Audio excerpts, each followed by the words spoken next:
اینجاش کجاست؟ لباسم عوض شد. ها؟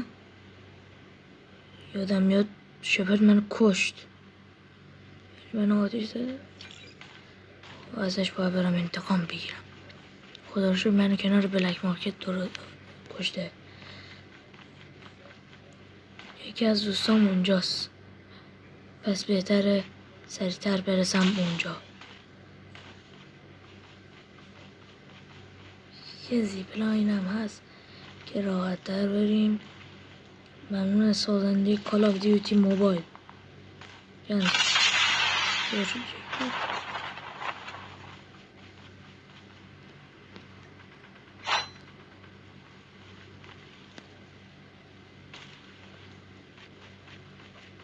و بریم پیش یکی از دوستام تا بریم چند تا از سربازاش همین موافقاشو بکشیم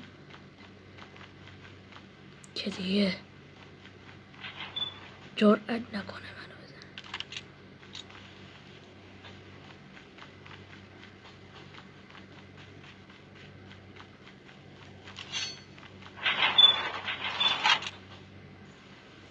مایکل کجایی؟ مایکل او اینجایی؟ سلام سایمون، خوش اومدی. چی کار میتونم برات انجام بدم؟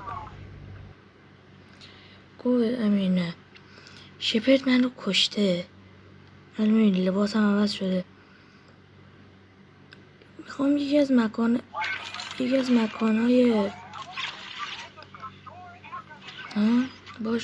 میخوام یکی از مکانهای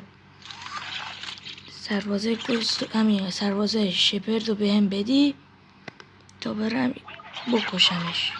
اتفاقا من هم جای همشونو دارم. دقیق. حالا فعلا اطلاعات یکیشونو بهت میدم، پس بده تا برم سراغش. خب حالا باید کجا برم؟ باید یه جایی به اسم استنداف. اینم عکسش. حالا یه نگاه بنداز. فهمیدم. برو تا نرفته چون داره میره. همین الان شروع به حرکت. سر راه یه لوتی هم بکن. باشه خداحافظ.